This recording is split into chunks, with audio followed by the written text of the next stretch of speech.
over there, they think it's all entertainment. It's entertainment, and now it's turned into which is it going to be, and that's really, it's part of the tragedy. Entertainment is not governance, and that's what they believe over there. And, it's time to just do their job, and whoever it's going to be, they need to get it together so we can deliver the kind of aid that we need in Ukraine, whether in Israel. Depression is so sinister because it convinces you that even though you won, you actually lost. And you start to have that conversation with yourself. And the fact that I'm able to stand here, and it's so confusing to family-loved folks, my children especially, after I won, my children was like, it was such an awful race. Why are you so sad? Why can't you get out of bed?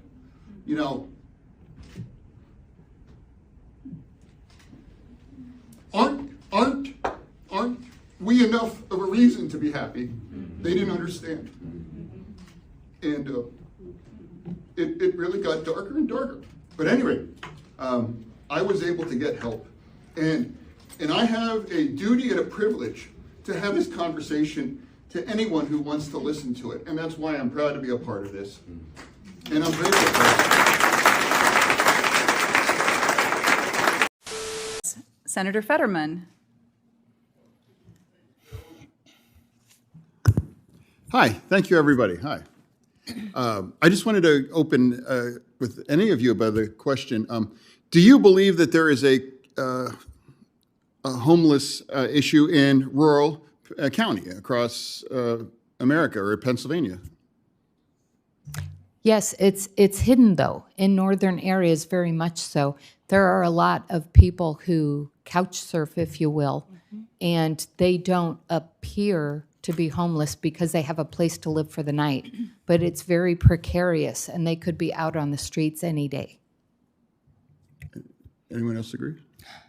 No, I would agree with that. I would say respective in Native communities, due to cultural mores, for lack of a better word, we more look at severe overcrowding of housing. We can have 16 individuals in a 2-bedroom house simply for the fact there is not enough housing. Individuals could be homeless, and that doesn't constitute within how we care for our community. Yeah. A supermajority of counties in my state of Pennsylvania is rural. And I have heard again and again and again that there is a real housing crisis here in rural Pennsylvania.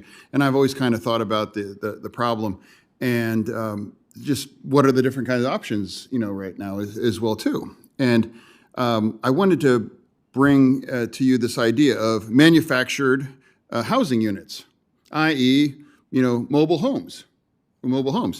And I think that would be a very affordable kind of option. But is it fair to say that there's kind of a stigma attached to it too, where it's kind of like trailers or worse things that I'm not going to, say out loud. But I think that's a shame too, and it's really kind of strange to me too, because there's been quite a time where tiny houses were all in the raise, and urbanists and others think that's just amazing. So why not about these kind of things too? And if we do have the kind of crisis of housing in rural counties, do you really, would you really support that? Expanding financing options for people that just want manufactured housing as well too, or that never really has a path to pursue because of the stigma or that kind of a thing. People don't generally go looking for manufactured housing. And if we've been working on educating people, even our staff, to understand the difference between mobile homes and then post-76 and post-94 HUD-compliant manufactured homes that are much more energy efficient and well-built, and to think of them as a stepping stone to affordability. But they can also be improved with multi-sections, carports, garage, or porches, things like that, to look very attractive and not look like a mobile home. Yeah, I don't know. I think millions of Americans live in manufactured housing as well too, and there's nothing wrong with that. And I think that's really a very affordable kind of option for people as well too, and provides a roof over their head. And I think obviously that's not really as easily put in more of an urban area, but I think it's a shame that is it safe to say that it is that stigma for people? They're like, I don't want to live in a trailer or anything like that kind of a thing. Because I've actually visited, I've seen a lot of, mobile homes that are lovely. They're beautiful. I would have no problem living there as well.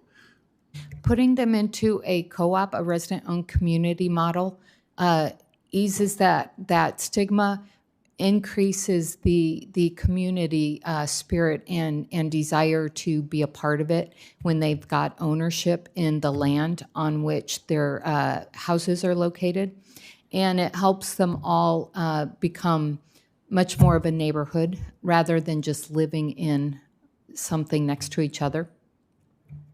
So is it a fair statement that people would rather have fewer people addressed with their housing, or having more actual traditional homes built as well too? I mean, it seems like it's really kind of a trade-off on that as well too, because I've heard for years and years and seen that there is a housing problem here across rural Pennsylvania.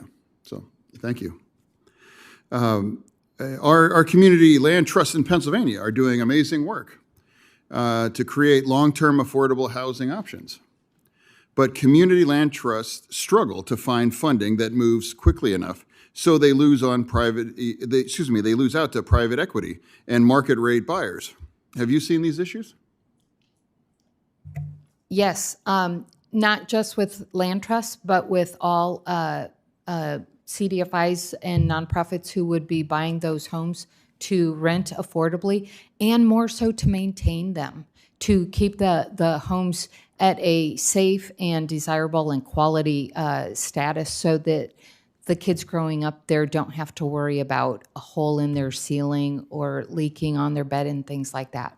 But yes, to have that liquidity available to be able to jump on those right away, that's something we've been in discussions with North Country Foundation, for example, in Minnesota, to look to buy full mobile home parks all in one fell swoop to turn them into resident-owned communities. Okay, and right on time. What qualifies you to be a U.S. Senator? You have 60 seconds.